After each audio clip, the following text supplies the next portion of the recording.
Hi, welcome to HKB. I'm Shaz. And I'm Leon. And today we're going to be taking a look at the Imprint Asia release of the 2002 Japanese film, The Sea is Watching. Thank you to Imprint for providing us with review materials for this release.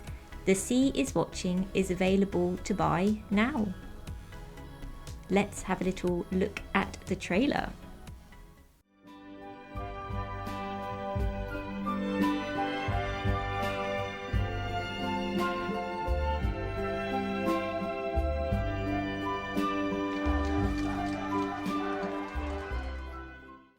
Before we get into it, Shaz has a synopsis for you. Ocean harbours a samurai seeking refuge.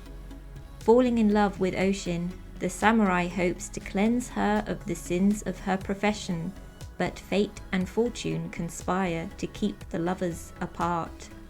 Okay, thank you for the synopsis, Shaz. What did you think of number 2 in the Imprint Asia line, The Sea is Watching? I really enjoyed it. And I thought so much, actually. Yeah, good. The cinematography was beautiful. So stunning. It was lavish, wasn't it? With some of the shots specifically shot at certain times of the day to get a just so effect. And colours striking, particularly some of the kimonos the ladies were wearing. Yeah, beautiful. The outfits in this were really, it felt like everything was specifically selected for the film. Everything was like visually pleasing. And the film was like a really character-driven film, wasn't it? Found it really engaging, and bearing in mind it's almost 2 hours. It didn't feel like 2 hours. No, it flew by. In fact, It's one of those rare films where you don't want it to end. Yes. Even with 2 hours, I felt, because I was so attached to the characters. Yeah, really embroiled with them and what they were doing, and very quickly you get wrapped up in their story, and you want for all of them as individuals. Sort of emotionally tied. Yeah, definitely. I was really invested with the characters in this story. And I felt, because of how much I enjoyed it, I feel like it's a film that's going to stay with me for a long time to come. I agree. Yeah. I can imagine like many years from now, looking back and thinking about this film. I've done that before with Japanese films like Akira Kurosawa's Dreams and Kwaidan. They've always played on my mind, and I can see that happening with this one. I also felt that all of the performances were great and just right for the type of film. Yeah, I think if you didn't have this cast of actors, then it probably wouldn't work. But everybody seemed to be giving their best. They knew they had something special, and you get 110% from everyone. And I quite liked it as well that it was all sort of centred around one location, all around one street, one building. Yeah, it was very contained, wasn't it? The story was contained, the location was contained, but it really made it interesting. You really felt it was like intimate, like it was getting to know everything. Yeah, and it was just, we just felt, I think, that we were watching something really special. I agree. I think this is a really special film, and considering when we got them, we thought, oh, this is the free, this is probably going to be the weak one, we'd never heard of it. We was like kind of turning our noses down a little bit, but it really blew us away. This could be the gem of the bunch. So this film has actually come from a screenplay written by the legendary director Akira Kurosawa of Yojin Bell, Seven Samurai, Hidden Fortress fame. And it's directed by Kei Kumai, winner of the Directors Guild of Japan New Directors Award. So good credentials there, and we've had a little look at his filmography. There's 20 films on it, I believe, on IMDb showing up, and he's written about 27 or so. And I think he had sadly he's no longer with us. He was born in 1929, but he's had a quite a good extensive output, so it'd be nice to have a look at some more of his stuff. Yeah. So a quick word about some of the cast members, Shaz. Yeah, I mean, Nagiko Tono played Ocean. Yeah. Really liked her. Yeah, I thought she was a brilliant actress. I really felt everything I think she was trying to portray. And I thought she was absolutely stunning too. What a gorgeous actress. And dressed up in those kimonos, she looked $1 million. We also had Misa Shimizu, who played Kakuno. Now there's a complex character for you. Yes. Yeah. Yes, I wasn't too sure about her at the start, but I really warmed up to her by the end of the film. I did. I might even say that she might have turned out to be my favourite character come the end. Yeah. It's really quite iconic. I won't say, but towards the end of the film, really, really good.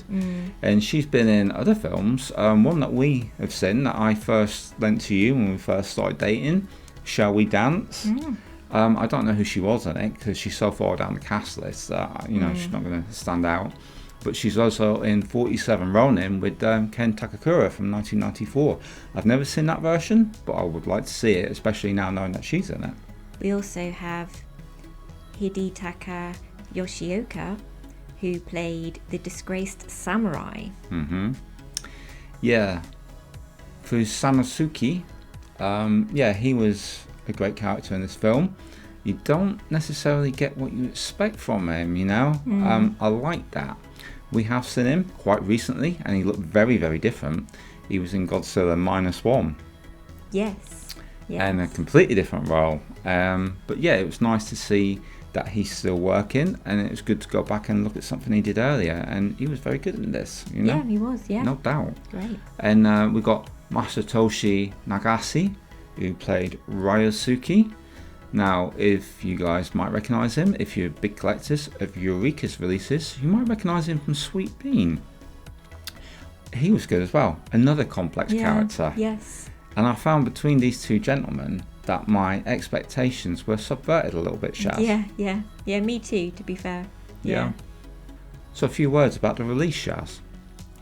Sure. So it's limited to 1,500 copies only. There's a nice behind-the-scenes featurette. This is archival, isn't it? It is. But it was just a lovely addition to the release. Yeah. And we believe it might have been Akira Kurosawa's daughter. I think it was. It was definitely a Kurosawa, that's for sure. But I wish it was a little bit longer, but it was really, really good and a really worthy addition and a lovely extra on this disc. There's also a theatrical trailer and a limited edition slipcase with unique artwork. So this is the slipcase. Which is lovely, isn't it? Lovely, it's glossy. Really nice, yeah. And this is the sleeve on the Blu-ray case. Always very presentable from Imprint. And you have a little image on the inside. I'll pop that disc out so you can see. There we go, some of the lovely actresses from the film inside. So we're very pleased with this. Very good. And just to say that the picture and the sound on the release is just fantastic. Yeah, pretty flawless, I'd say. Really, really good representation of the film, and we've come to expect that from Imprint. They really do go the extra mile with the prints that they deliver for the films. So if you didn't already know, Imprint Asia is an exciting new line from the Australian boutique label Imprint Films. We've just recently covered Lost in the Stars, which was #1, and this one is actually the second one in the series, and we will be covering the third one, which will be The Blind Sword and Satoichi, really soon. The upcoming releases on this new line include The Wandering Earth 2, Hero, and Zoo Warriors. So all premium titles there, they're really being very selective with what they put out, so this is a good label to keep your eye on. Thanks again to Imprint Films for sending us the review materials for this release. We really chuffed with this. The Sea is Watching is available to buy now and will include some purchase links below. And if you like the look of this and the other titles, then Imprint do some bundle offers where if you buy all three, you save a substantial amount. And we, highly recommend it because it looks like it's going to be a very collectible line. Thank you for watching. We'll see you soon. And if you'd like to leave any comments, we'd love to hear from you. Catch you on the next one.